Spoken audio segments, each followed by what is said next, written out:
Okay, welcome to another edition of Heart of a Pronghorn, where we get to know and find out what Pronghorn alumnus are doing after they leave the program. Today, we're welcomed by former women's soccer player Sarah Lajeunesse. She spent 2007 to 2011 with the Pronghorns, graduating with a management degree, and was a two-time academic All-Canadian. And if I remember correctly, your time on the pitch, you played almost every position but goaltender. I don't know if that's accurate. I may have subbed in for some injured players, but I was predominantly defense. Yeah, and I noticed late in your career it had you listed as a striker, and I do remember you being. Oh, did it? I was never up there. I don't know if they would have trusted me up there, but I'll take it. So, just to start, why did you pick the University of Lethbridge? I mean, to be completely transparent, I'm from Lethbridge, so I saw an opportunity to stay at home and save money and live with my parents and still play soccer.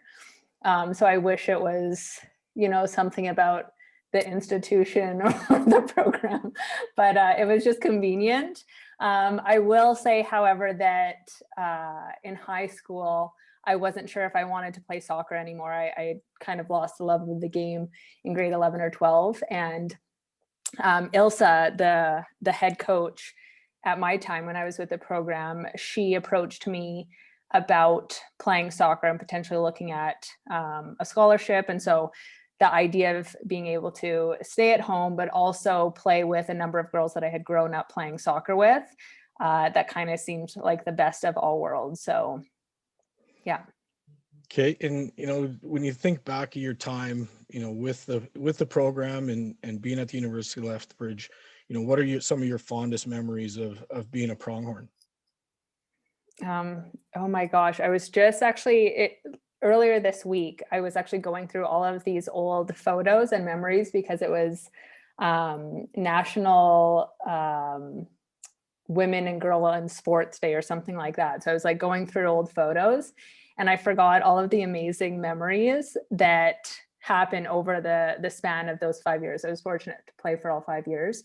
But I think it was the best, like without a doubt, the best memories of my university career came from soccer and just the relationships that are built, a sense of community. And I know we'll be getting into more of my work and my profession now, but a big focus of what I do now is about helping advance women in the workplace or women into more leadership positions. And sorry, my stories are never short. Ian, I should have prefaced that with this. I go on tangents, but there is so much research about how the majority of women, I think I just saw like 94% of women at C-suite levels have actually played a sport in their life. And I firmly believe it's because of the resilience you build, going through failure, knowing you have to show up at the pitch or the field the next day, and the relationships and just being in a space where you can fail, you can be your, messy human self, but you have this family with you.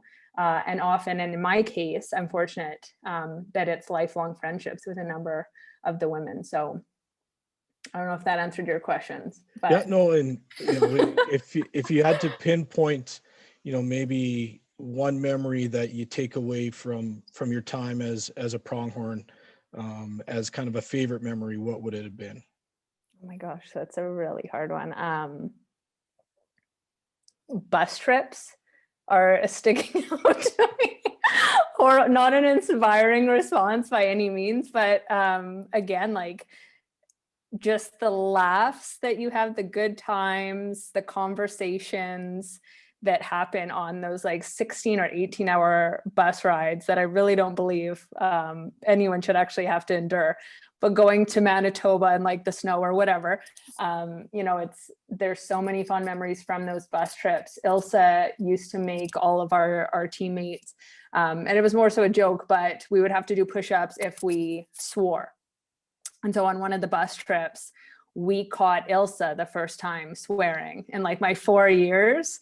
And so we all made her do push-ups, in one of those like tiny little aisles of the bus. So that was a pretty fun memory. We went to Denmark and Sweden and England, and again, just the memories there. I think we lost most of our games, so it wasn't quite the competition or the quality of soccer that we could bring other teams. But again, the memories from all of that. The trips, the bus trips. I would say that for sure. Okay, so and Elsa doing push-ups. Yeah, that would have been a good one to see. We'll switch gears a little bit and talk about what you did after you left the university and put your management degree to use.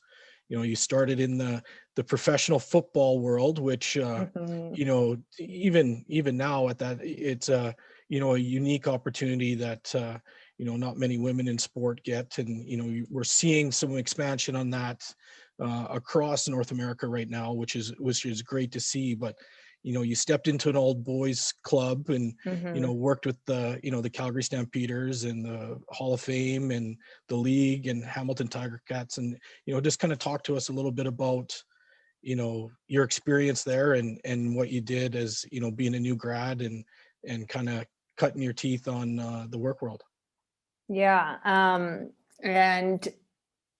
So I would say there were a number of, it seems very boys clubbish at a number of teams that exist. I know that's still the case. And like you said, there's been a lot of progress on that front. I was very fortunate to actually have a mentor at the Nike headquarters, which was my ultimate goal from junior high. So I was very driven from like age 13. I knew exactly what I wanted to do. So I had prepared myself in advance. And one of her pieces of advice was, if you want to get into the sports world, which I still get people reaching out on LinkedIn about that, what is the best step? And her advice was email every single person you can find now on LinkedIn, but like going to team sites and figuring out their emails, just like at calgarystampeders.com. So it's a bit of like a risky bold move if you want to go that route. But I came across at that time, she was, I believe, one of the few senior leaders who was a female at the time at the Calgary Stampeders. And she led up the corporate sponsorships and the marketing department. And we're still great friends to this day, but I had the worst interview of my life, was not prepared in the slightest. And somehow she decided to take a chance on me. And I got an internship where I was given the opportunity to plan the Hall of Fame induction ceremony. So an awesome like weekend long of events, from like bust unveilings to a charity golf or poker tournament to the actual gala. And so it was a huge responsibility that they just let me run with. And it was an incredible experience. And from there, that's when I was approached by the Hall of Fame afterwards to see if I would come to their office out in Hamilton, which by that time, someone told me, who was from Hamilton, so he feels like he could say this, he described it as the armpit of Canada. So I didn't have the best like feeling about moving, but anyways, it was an amazing opportunity. I fell in love with the town and the people there. Stayed for a couple of years at the Hall of Fame and then moved to the Ticats for a couple of years, and then was approached by the CFL league office in Toronto. So a very long, winding journey in sports, but I was fortunate to work with very amazing people. And, to your point, despite it there being a number of kind of boys club vibes I got, I was fortunate to work for a number of men who were so supportive around wanting to advance women in those male-dominated industries. So, okay, so and when you were at the league office, what was your role? So I had spent about 5 years between marketing. I started, it was a marketing internship at the Stampeders, but it got me into events, which led me to the Hall of Fame. But when I moved on to the Ticats, that was when a position came up about corporate sponsorships or in corporate sponsorships. So they asked if I wanted to go that route instead. And I just really started to enjoy it because we get to work with, or at the time I was working with are premier and founding partners of a brand new stadium. And so it was dealing kind of the client success or the client facing contact of the organization, making sure all of their partnerships are delivered, anything from player and cheerleader appearances to on-field experiences for game days or their game day signage, experiences for their employees, that sort of thing. So by the time the league reached out to me, that was the position as well. So I was senior manager of corporate sponsorship, something rather, but it was in the realm of corporate partnerships. Okay, so Yeah. and now let's talk about what you're doing now. And you started your own company, and kind of walk us through taking that leap of faith and what you're doing with that now. Yeah, polar opposite, I feel. But when I was there, like I mentioned, at the age of 13, when you have an idea of what you want to do and you become like so tunnel vision focused on it, I think nothing else started to matter to me. So it was getting to Nike. It was okay. My mentor told me to do this, and I was just checking off all the boxes. And I became so focused when I moved out to Hamilton. I didn't focus a whole lot on building friendships. My partner at the time was long distance. I was spending hours well into the evening, like 11, 12. I remember several nights to 2 a.m. And I don't even know what I was doing. I know it was a stressful season because we were going into a new stadium, and working throughout all the weekends as well. So I think for myself, and it's not like that was expected of me, I think we were busy, but I lacked my own boundaries and managing my expectations of when I need to turn things off, and thought, okay, this is just what you need to do. And started to, my relationship didn't work out because of my inability to put my phone down when we were together because I was answering emails. And I started suffering from severe anxiety attacks from the stress that came with thinking like you have to log on at 7 a.m. on a Saturday morning. So it was self-induced stress, I think. But I woke up after fainting or collapsing in a yoga studio change room, of stress, and like I was vomiting, shaking, and sobbing uncontrollably, thinking to myself, I'm 25 and I won't even survive making it to the Nike headquarters, and thinking at the time I'm giving up everything that's important to me in life and actually truly living and experience a healthy, fulfilled, vital life. And I'm not even sure of for what. So long story, I didn't make short. I did a coaching certification, a life coaching certification, because I wanted to learn how to help other people who felt unfulfilled or burnt out or stressed in their day-to-day. And they felt like they were just kind of moving through the motions, and they weren't actually stopping to ask or be intentional with themselves about what is the life they actually want to live. And for me, despite it being Nike and sports for a long period of time, it took a while to realize that my values and what was aligned was no longer actually what I was living. So I started my own company, and it has molded into, for the past 4 years, into supporting now more women into identifying some of those things that can come up that make you question, like, am I actually living an aligned life? Is my career, is my relationships, is, my current experience really what I want life to be about when I'm on my deathbed? Will I be happy with the life that I'd live? So very like existential crisis story there. But yeah, it's been amazing and something I couldn't have expected. And I've been able to come back to the U of L to speak a few times, and traveled and have clients in several different countries. And yeah, it's very enjoyable for me. Oh, that's great. What would you say is your biggest challenge with running a company like this? I think thinking that I had to do it alone, or the idea of waiting until you feel like you make it financially in order to get support.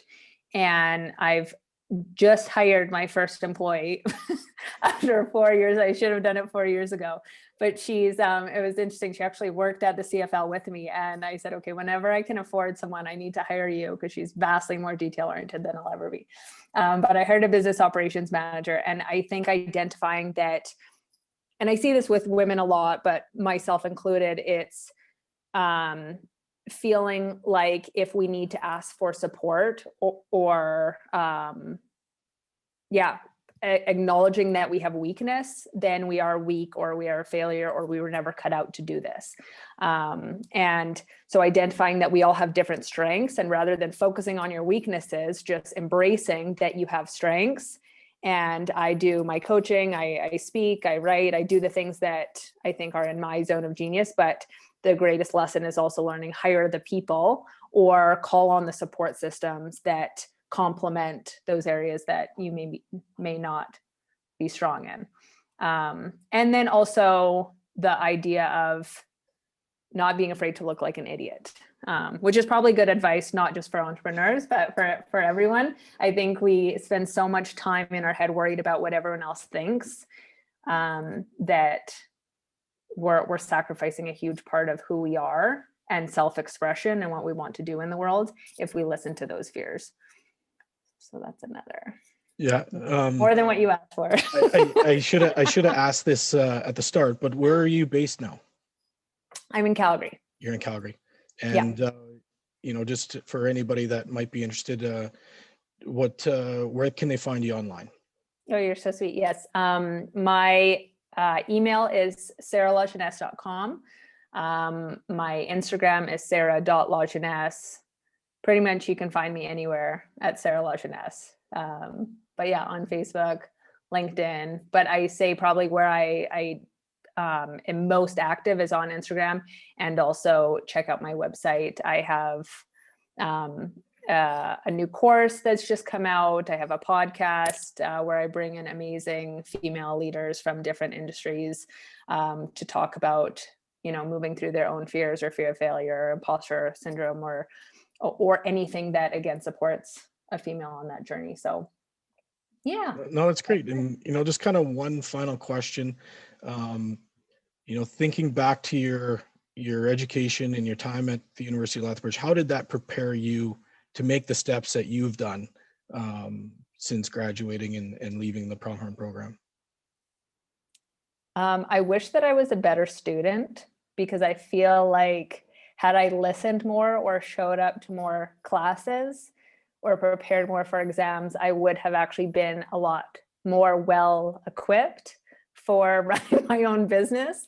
I think sadly at the time, not sadly, but just the way it was for me, I focused on soccer and probably going out too much with friends. So I think that if I could do it all over again, I would pay attention in class a lot more. The one thing I would say, despite my attention span in classes, the contacts and also the professors were amazing. So Dan Kazikoff to this day is like my sister and my favorite professor we've ever had, who taught us both in IME. And even like Michael Medora, for example, he still reaches out to me, or I'll reach out to him. I've gone to him for business advice a couple of times. And so I think there were professors that I had there who genuinely care about their students, and you're not just like another face in the crowd. They genuinely want people to succeed. So yeah, I would say that, just the real genuine support from teachers. Yeah, I would argue you're probably a little too tough on yourself with the academic things, because being a two-time academic All-Canadian isn't an easy feat by any means. But oh, that's a good point. Thank you. Well, I would, I guess that's another thing that a lot of, especially women, do. I should take my own advice, but to downplay their achievements. So thank you. I will graciously say thank you and leave it at that. You're right. Well, I'd like to thank you for your time today and joining us. And, we are very thankful for your kind words about the program, and, appreciate you taking the time. But thank you for joining us, and stay tuned for the next Heart of a Pronghorn. Awesome. Thanks so much, Ian. Nice to see you. You too.